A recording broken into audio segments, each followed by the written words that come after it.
Go ahead, picture your favorite sweet treat. You know the one.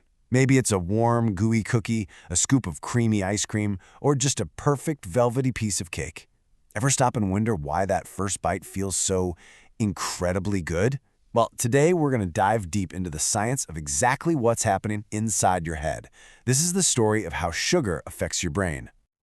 It's a feeling we all know, right? That almost magnetic pull towards something sweet. But what is that really? Why are these foods so often ridiculously hard to resist, even when we know we probably shouldn't?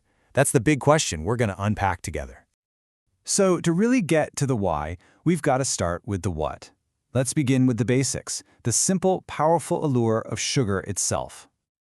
You know, the first thing to realize is that sugar isn't just one simple thing. Oh no, it's kind of like a master of disguise. When you're scanning those food labels, it goes by dozens of different names.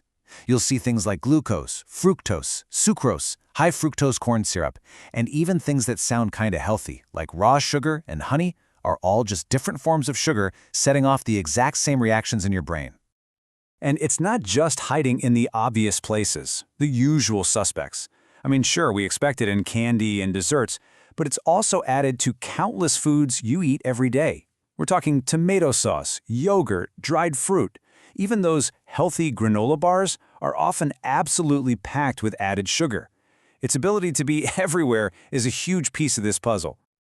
Okay, so you've just eaten something with sugar in it. What happens in that split second between your tongue and your brain? Well, that journey creates this powerful, direct signal that we really need to look at next. This whole journey is unbelievably fast. The second sugar hits your tongue, it triggers your sweet taste receptors. That sends an electrical signal zapping up to your brainstem. From there, it forks out to different parts of the forebrain, and boom, it hits the cerebral cortex. This is the spot where your brain goes, aha, that's sweet, and where the real magic happens. It flips the switch on the brain's reward system. And that brings us to the absolute star of our show, the brain's reward system. This isn't some newfangled thing. It's a fundamental circuit that's been driving our behavior for, well, millions of years. So what is it exactly?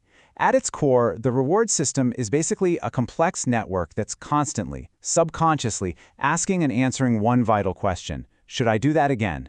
It's your brain's internal way of giving a big thumbs up to behaviors that are good for our survival. And it's so important to get this. This system isn't just about food. That same rewarding feeling gets activated by socializing with your friends, by sexual behavior, and yeah, on the more extreme end, by drugs. It's a really powerful and frankly primitive part of who we are. But, and there's always a but, here's the catch. This system can be overactivated, and when that happens, it can kickstart this really unfortunate cycle. A loss of control, these intense cravings, and an increased tolerance, which just means you need more and more of something to get that same rewarding feeling. So, if the reward system is the network, the series of highways in your brain, what's the actual message being sent along those roads? Well, that brings us to the main chemical player in this entire process, dopamine. Dopamine is a chemical messenger, what's called a neurotransmitter. Honestly, a great way to think of it is as the major currency of our brain's reward system. The more dopamine that gets released in certain little hotspots in your brain, the louder and more urgent that "do that again" message becomes. But not all triggers are created equal, not even close. Healthy foods, something like broccoli, cause almost no dopamine release. But sugar is rare among foods. It causes a noticeable, moderate release. Now compare that to drugs, which just send this whole system into complete overdrive, basically hijacking it, and in some cases leading to addiction. We now know that sugar releases dopamine, but here's where the story takes a really fascinating turn. Let's look at what makes sugar so different, why it stays so rewarding, unlike pretty much all other foods. This is it. This is the critical difference. With a balanced, healthy meal, the first bite gives you a nice little dopamine spike. But if you eat that same exact meal for a few days in a row, the response gets smaller and smaller. Your brain gets bored, which is actually a brilliant survival mechanism to make sure you get a variety of nutrients. But with sugar, that dopamine response just doesn't level out. It keeps feeling rewarding, which can drive you to want more and more and more.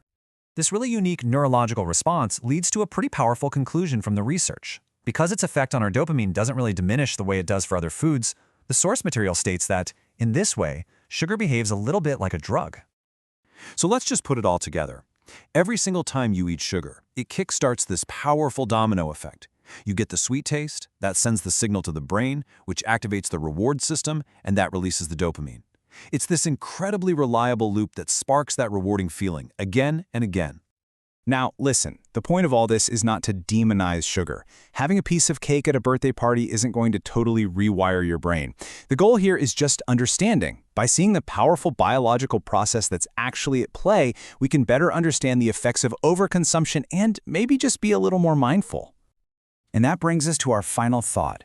We've just walked through the science of how your brain's ancient reward system responds to our very, very modern diet.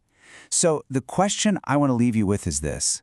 Now that you know how your brain is literally wired to respond, what does moderation truly mean to you?